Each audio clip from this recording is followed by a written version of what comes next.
The soldier who never came home.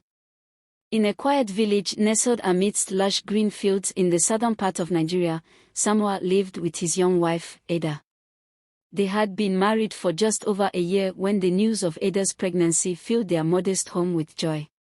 Samuel was a soldier, proud to serve his country, and Ada admired his bravery despite the danger that came with his duty. One sunny afternoon, Samuel received a letter summoning him to the northern region of Nigeria. Insurgency in the area had grown worse, and soldiers were being deployed to restore peace. Samuel's heart sank as he read the letter, but he knew he could not refuse his call to duty. "I have to go," he said softly to Ada that evening, holding her hands.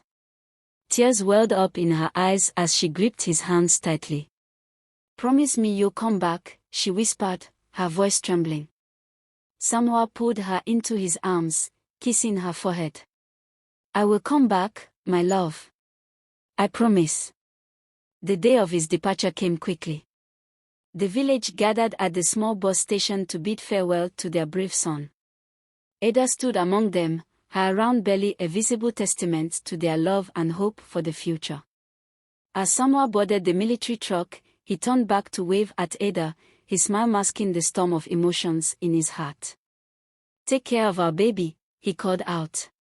Ada nodded, her tears falling freely. The days turned into weeks, and the weeks into months.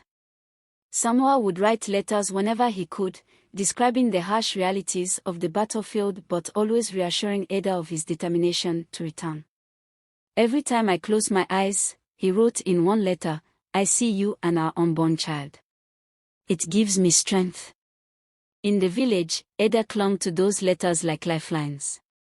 As her pregnancy progressed, she found solace in the words of her husband and the support of the community. The other women often came to sit with her, sharing stories to keep her spirits high. Yet, deep down, Ada felt a gnawing worry she couldn't shake. One fateful evening, Ada was resting in their small home when a knock came at the door. Her heart raced as she opened it to see a somber-looking officer standing before her. She didn't need to hear the words, the look in his eyes said it all. "I'm sorry," he began, his voice heavy with sorrow. "Your husband was a hero. He fought bravely but he didn't make it." The world seemed to tilt beneath Ada's feet. Her knees buckled, and she fell to the ground, clutching her belly. The cries of her neighbors echoed in her ears as they rushed to her side, but she could barely hear them. All she could think about was Samuel, the man who had promised to come back but never would. In the weeks that followed, Ada gave birth to a baby boy. She named him Samuel Jr., a living reminder of the love she had shared with her husband. Every time she looked into her son's eyes, she saw Samuel's courage and warmth reflected back at her. Though life was never the same, Ada found strength in her child. She told him stories of his father's bravery, ensuring that Samuel's memory lived on.